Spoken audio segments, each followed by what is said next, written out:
Bismillahirrahmanirrahim. Assalamualaikum warahmatullahi wabarakatuh. Jumpa lagi kita di channel Sumber Dakwah Official. Pokoknya kita tak henti-hentinya mengucapkan selamat untuk Pak Prabowo dan Mas Gibran atas penetapannya sebagai presiden dan wakil presiden yang terpilih. Masya Allah. Oke, ini ada video yang menarik.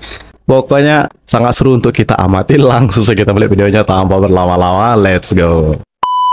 Hari ini Mr. Q, Masya Allah. KPU kan sudah ditetapkan pemenangnya, dan sebelumnya ada keputusan dari Mahkamah Konstitusi. Kalau hemat saya sih semuanya melihat ke depan, proses-proses politik yang akan terjadi ke depan. Pak Prabowo sudah pidato yang isi pidatonya itu berbicara mengenai persatuan dan kesatuan, dan bagaimana agar Pak Prabowo, Mas Gibran bisa melaksanakan kewajiban untuk mengatasi masalah-masalah yang ada di bangsa dan negara ini. Lalu sudah ada ucapan-ucapan selamat dari, kalau saya tidak salah catat ya, Mas Ganjar, Pak Mahfud, kemudian Mas Anies, kemudian Caimin ya, dan tadi juga hadir ya, di walaupun tidak hadir konstitusi. Jadi saya kira diskusinya ini nanti ke depan memang sebetulnya sudah bergeser kepada proses-proses politik ya, dan komunikasi-komunikasi politik, bagaimana upaya untuk menyusun pemerintahan yang akan datang.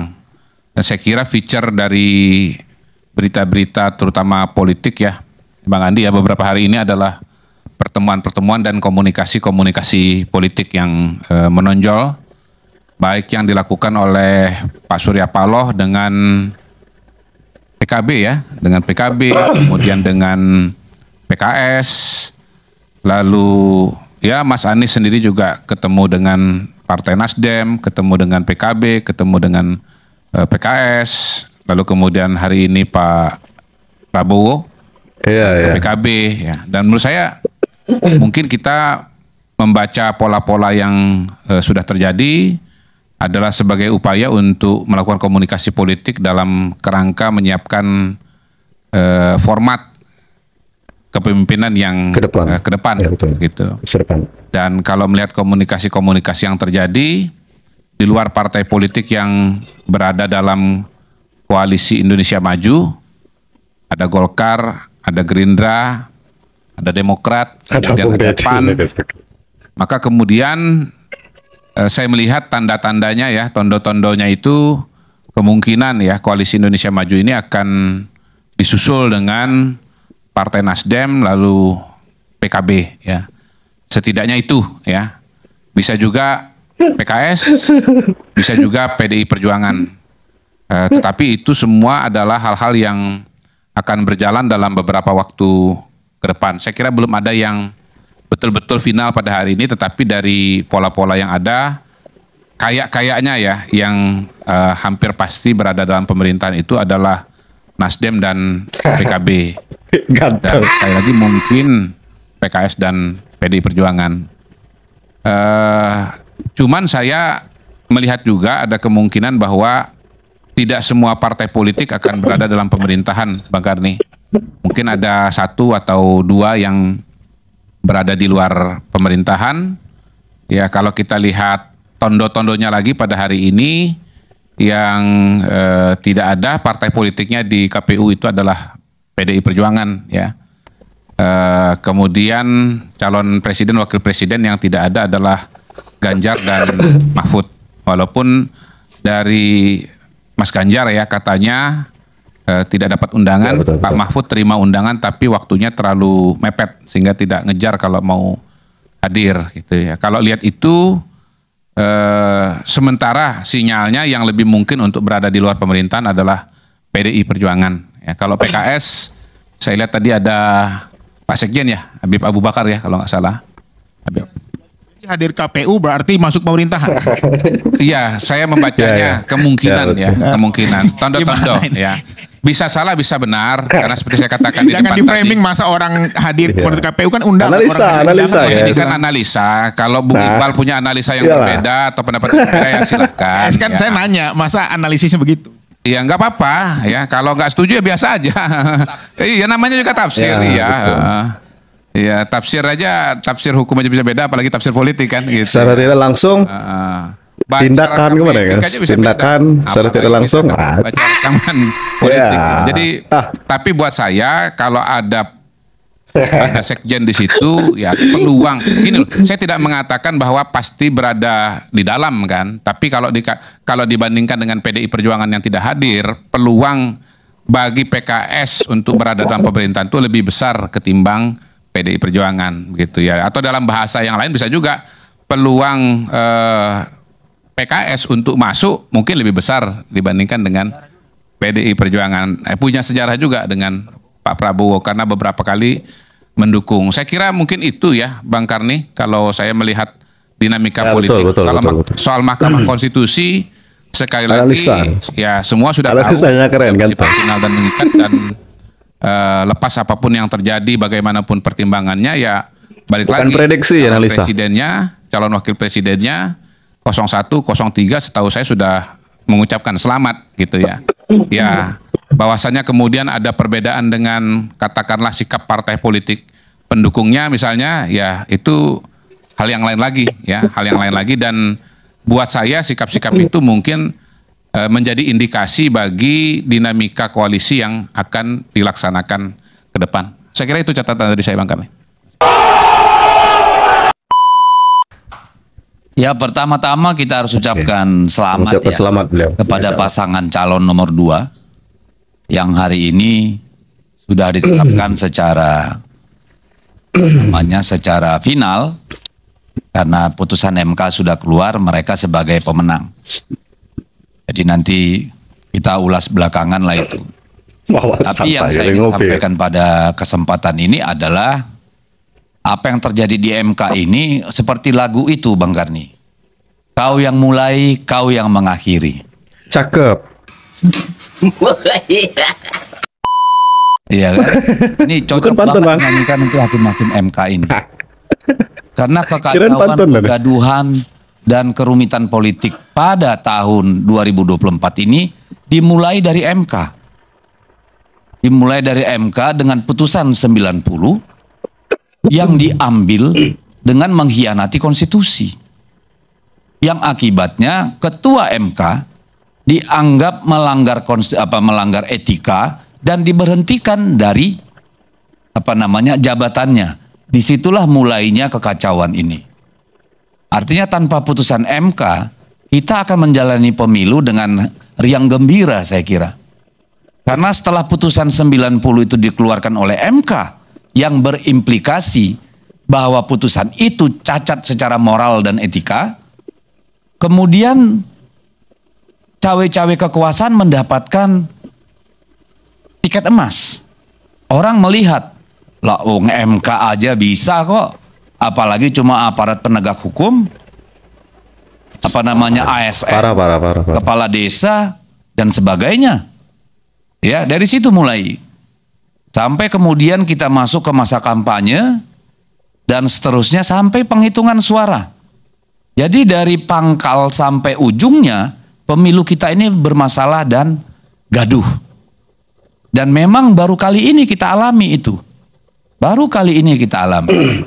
Karena memang baru kali ini juga kita alami seorang presiden yang sedang menjabat anaknya dicalonkan menjadi wakil presiden. Ya, baru kali ini. Yang kebetulan tiket itu didapatkan dari putusan oleh pamannya langsung. Jadi memang kami kemarin ketika mendengar dibacakan putusan oleh MK itu jadi ketawa. Jadi timbul pertanyaan baru. Jadi sebenarnya Gibran ini anak siapa? Dan Paman Usman menikah dengan siapa? Astagfirullahaladzim. Karena tidak ditemukan oleh mahkamah hubungan antara Gibran dengan Presiden Jokowi dan Paman Usman. Itu yang kemarin menjadi pembahasan kita sampai kita ketawa-ketawa. Bagaimana ini tidak ditemukan nepotisme yang begitu telanjang? Ya, itu mungkin semacam pelipur lara kita lah bahwa MK masih bisa bercanda dengan kita semua ini. Artinya mereka masih waras karena masih bisa bercanda soal tidak adanya nepotisme itu. Lalu kemudian tadi sudah disebutkan bahwa baru kali ini dalam sejarah sejak adanya Mahkamah Konstitusi ada 3 hakim Mahkamah Konstitusi mengajukan dissenting opinion terhadap putusan perkara hasil pemilihan umum PHPU. Kita ngopi. Baru kali ini. Dan perlu dicatat sejak pemilu langsung 2004 hampir bawaannya panas kalau dalam setiap pemilu ini, apalagi kalau ada yang itu semua pasangan calon yang dinyatakan kalah oleh KPU menggugat di pengadilan. Tahun 2004 itu Pak Wiranto. Ya, 2009 Pak Prabowo. 2014 Pak Prabowo. 2019 Pak Prabowo. Baru 2024 ini Pak Ganjar Mahfud dan Anies Baswedan. Jadi ini bukan karena kalah. Karena memang disediakan oleh konstitusi untuk menyampaikan ketidakpuasan atau temuan-temuan atau indikasi-indikasi. Jadi kalau kami melihat gugatan di Mahkamah Konstitusi kemarin itu adalah cara kita mempersoalkan yang kemarin.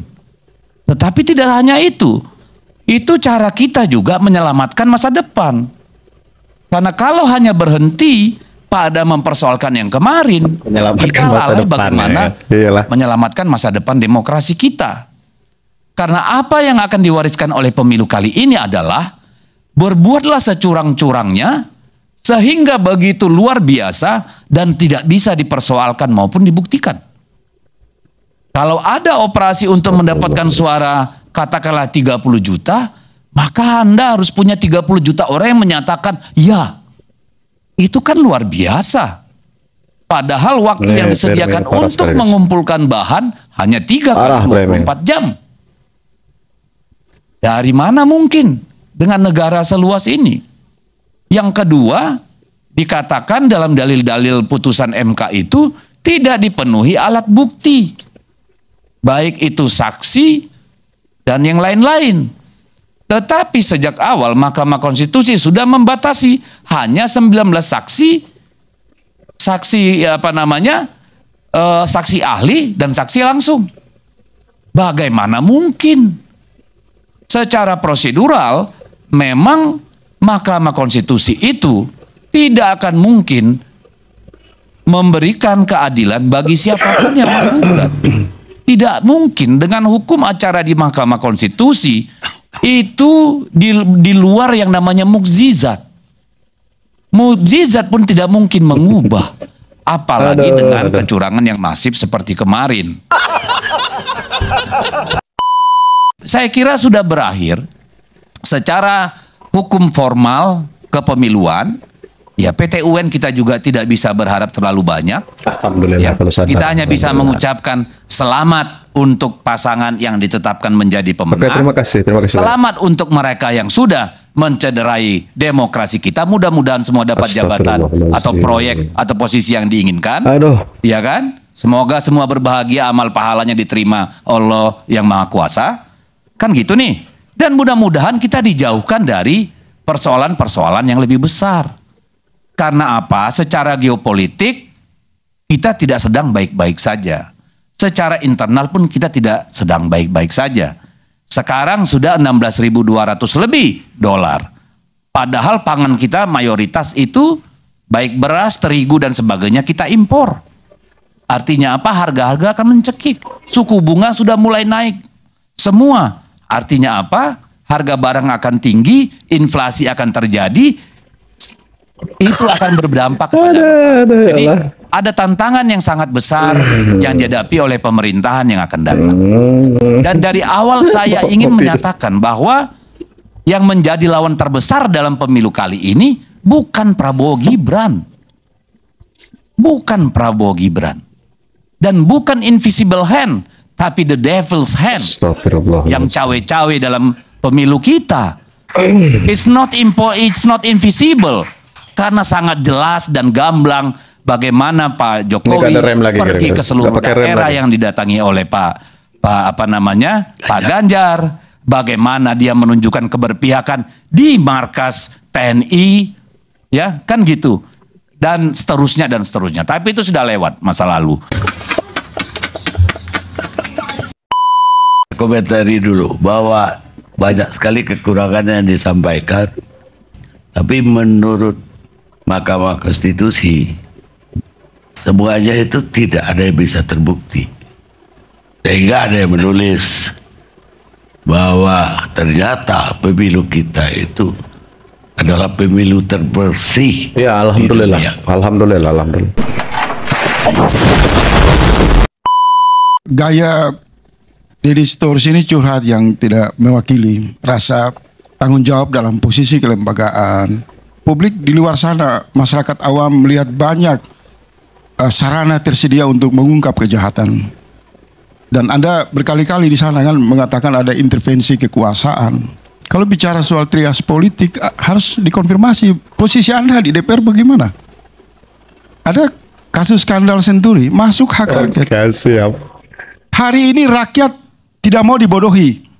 Ketika politisi yang mendapat upah dari rakyat curhat di ruang publik, gunakan sarana dong. Anda dipilih punya mandat. Di awal PDIP itu memberi harapan palsu bahwa hak angket adalah jalan terbaik untuk mengungkap semua kecurangan ini. Tapi kemudian memperlunak perbudakan politik karena disandra oleh masalah kasus-kasus dan kemudian bermain di teras MK. Dan lebih jauh kurang ajar para ketua-ketua umum partai dan elit partai duduk menyantap makanan enak di atas meja daging-daging empuk, membiarkan rakyat turun minta untuk berdemo meminta keadilan. Sebentar, dari saya itu sebentar. Tenang aja, Bos. Jadi kalau menurut saya kalau perlu besok malam. Pola Deddy Sitorus ini kebangkrutan politisi Senayan. Anda tidak usah curhat di tempat ini. Besok itu Anda kumpulkan teman-teman Anda di DPR, gulirkan hak angket, umumkan berapa orang dari PDIP. Itu pertanyaan awal saya tadi.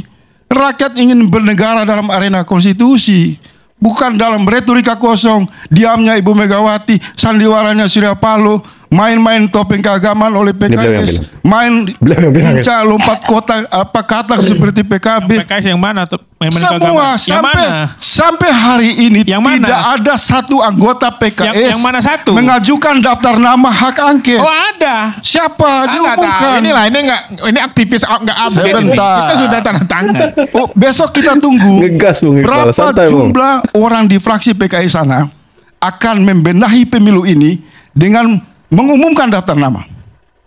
PDP demikian. Nasdem demikian. Kita berhentilah soal elektoral ini lah. Agama maksudnya apa tadi? Jelaskan dulu yang mana satu. Saya mengatakan begini, saudaraku Iqbal. Enggak, saya jangan ngomong yang mana contohnya. Saya mau kasih contoh. Hak angket. Tapi kalau Anda berjanji Anda harus penuhi. Kalau orang beragama mengatakan sesuatu di ruang publik akan memperjuangkan hak angket. Sudah jelas. Mana? Tidak ada, Iqbal. Dua fraksi perlunya. Kita sudah. Tidak ada, Iqbal. Tidak ada. Sampai hari ini tidak ada daftar nama dari anggota DPR mengambil hak konstitusi mereka untuk membongkar kerusakan sistem berdemokrasi. Kenapa? Ada yang terlewat oleh Deddy. Kerusakan ini adalah permufakatan para partai di DPR membiarkan undang-undang ini untuk mengawal, memproses bakul sampah demokrasi yang penuh dengan kecurangan. Di awal diskusi saya sudah mengatakan 20% presidensial threshold adalah gambaran terang bahwa itulah awal dari kecurangan. Dan itu tidak pernah disinggung. Berkali-kali rakyat secara independen datang ke MK, bongkar itu 20%. Tidak ada keberanian dari Ibu Megawati, dari Surya Paloh, karena mereka ingin menginjeksi bakul sampah kerusakan demokrasi ini untuk kepentingan permainan, menipu rakyat. Saya kira itu cukup ya.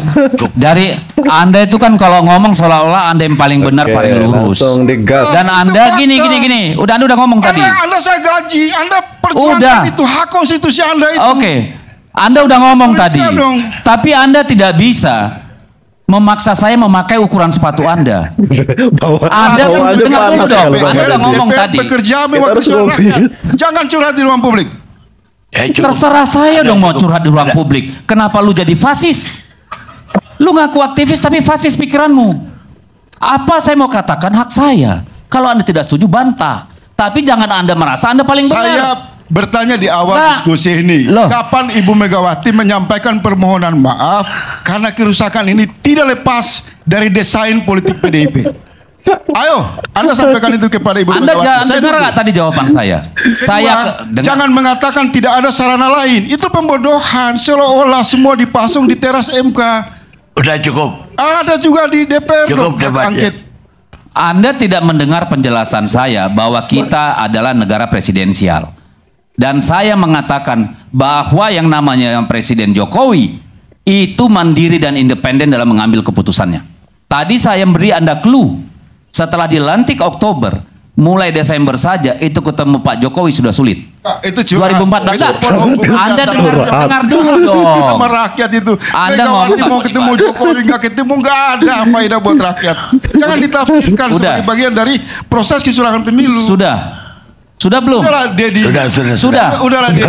Ya enggak, Anda Kita nggak bisa bicara. bilang saya sudah. Anda siapa? Saudaraku, Enggak, gunakan Anda hak siapa konstitusi melarang untuk saya berbicara. sudah? Bos. Anda sudah ngomong, izinkan saya ngomong dong. Jangan kayak kau paling benar. Gimana sih kau? Jangan merasa paling benar, itu pikiran fasis, Pak. Jadi kan tadi saya sudah jelaskan. Ya, saya tambahin penjelasannya. Loh, orang ngomong curhat, terus kau apa namanya? Astagfirullah. Propaganda. Ini bukan LSM, Pak. Ini bukan kelompok kerumunan, ini partai politik. Pertimbangannya tidak sekadar di lingkunganmu. Kita bicara soal Ini ngurus negara. representasi partai Jangan kau politik, samakan. Anda bagaimana Dedi? Loh, jangan bagaimana. Ada hak konstitusi. Ada hak, tapi ada prosesnya, ada pertimbangan. Ini bukan gerombolan. Gunakan hak itu. supaya Anda jangan menggampangkan jadi persoalan. gerombolan juga. Seolah-olah Politisi ini tidak urusan menggunakan- 1, 2, 3 orang. Politisi tidak menggunakan hak konstitusi. Anda Itu jangan adalah kumpulan simplifikasi. gerombolan. Itu komplotan. Sekarang saya kasih tahu Pemirsa. Anda sebenarnya. Nah, yang sangat seru dan sangat menarik itu kalau ada Bung Deddy Sitorus ya memang seperti itu ya. Memang ciri khas beliau kan bawaannya kita pingin ngopi lah kira. Nah pokoknya simpulkan kalian sendiri apa pendapat kalian. Kalau saya no comment. Saya akhiri pokoknya selamat sekali lagi untuk Pak Prabowo dan Mas Gibran setelah ditetapkan oleh KPU sebagai presiden dan wakil presiden terpilih. Semoga amanah dan dapat mencapai cita-cita Pak Prabowo untuk menuju Indonesia emas. Nah saya akhiri. Wabillahi taufiq wal hidayah, dan ingat pesan saya, jaga persatuan Indonesia, jangan mau terpecah belah. NKRI harga mati. Wabillahi taufiq wal hidayah. Assalamualaikum warahmatullahi wabarakatuh.